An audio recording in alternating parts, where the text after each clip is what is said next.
कौसल्या सुप्रजा रामपूर्वा सन्ध्या प्रवर्तते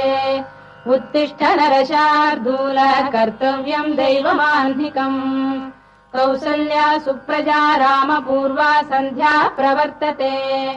उत्तिष्ठ नरशार्दूल कर्तव्यम् दैवमाह्निकम् उत्तिष्ठोत्तिष्ठ गोविन्द उत्तिष्ठ गरुडध्वज उत्तिष्ठ कमलाकान्ता त्रैलोक्यम् मङ्गलम् कुरु उत्तिष्ठोत्तिष्ठ गोविन्द उत्तिष्ठ गरुडध्वज उत्तिष्ठ कमलाकान्ता त्रैलोक्यम् मङ्गलम् कुरु मातः समस्त जगताम् मधुकैटभारेः वक्षो विहारिणि मनोहर दिव्यमूर्ते श्रीस्वामिनि श्रुत जनप्रियदानशीले श्रीवेङ्कटेश दयिते तव सुप्रभातम् मातः समस्त जगताम् मधुकैटभारेः वक्षो विहारिणि मनोहर दिव्यमूर्ते श्रीस्वामिनि श्रुत जनप्रियदानशीले श्रीवेङ्कटेश दयिते तव सुप्रभातम् तव सुप्रभातमरविन्दलोचने भवतु प्रसन्नमुखचन्द्रमण्डले विधिशङ्करेन्द्रवनिताभिरर्चिते वृषशैलनाथ दयिते दयानिधे अत्र्यादिसप्तऋषयः समुपास्य सन्ध्याम्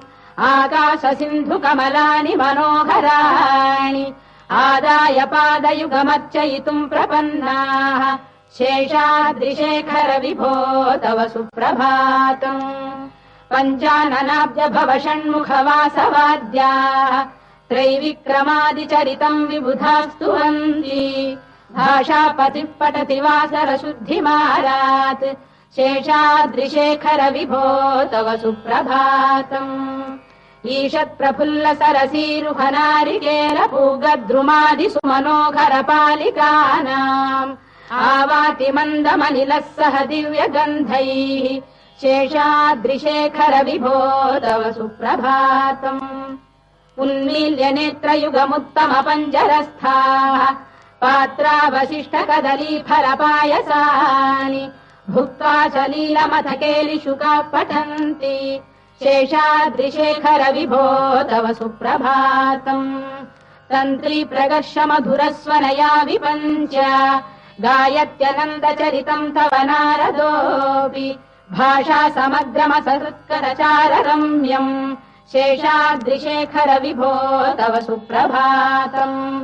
भृङ्गावळी च मकरन्दरसानुविद्ध जङ्गारगीतनिनदैः सह सेवनाय वीर्यात्युपान्त सरसी कमलोदरेभ्यः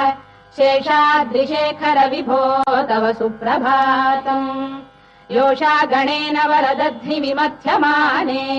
घोषालयेषु दधिमन्थन तीव्र घोषाः रोषात् कलिम् विदधते ककुभश्च कुम्भाः शेषाद्रिशेखर विभो तव सुप्रभातम् पद्मेश मित्र शतपत्र गतालिवर्गाः हर्तुम् श्रियम् कुवलयस्य निजाङ्गलक्ष्म्या भेरी निनादमिव बिभ्रति तीव्रनादम् शेषाद्रिशेखर विभो तव सुप्रभातम् श्रीमन्नभीष्टवरदाखिल लोकबन्धो श्री श्रीनिवास जगदेकदयैक सिन्धो श्रीदेवतागृह भुजान्तर दिव्यमूर्ते श्रीवेङ्कटाचलपते तव सुप्रभातम् श्रीमन्नभीष्टवरदाखिल लोकबन्धो श्री श्रीनिवास जगदेकदयैक सिन्धो श्रीदेवतागृह भुजान्तर दिव्यमूर्ते श्रीवेङ्कटाचलपते तव सुप्रभातम् श्रीस्वामि पुष्करिणिकाप्लव निर्मलाङ्गाः श्रेयोर्धिनो हर विरिञ्च सनन्दनाद्याः द्वारे वसन्ति वरवेत्र हतोत्तमाङ्गाः श्रीवेङ्कटाचलपते तव सुप्रभातम् श्रीशेषशैल गरुडाचल वेङ्कटाद्रिनारायणाद्रिवृषभाद्रिविषाद्रिमुख्याम् आख्याम् त्वदीय वसतेरनिशम् वदन्ति श्रीवेङ्कटाचलपते तव सुप्रभातम् सेवापरा शिव सुरेश कृशानुधर्म रक्षोऽम्बुनाथ पवमान धनाधिनाथाः बद्धाञ्जलि प्रविलसन् निज शीर्षदेशाः श्रीवेङ्कटाचलपते तव सुप्रभातम्।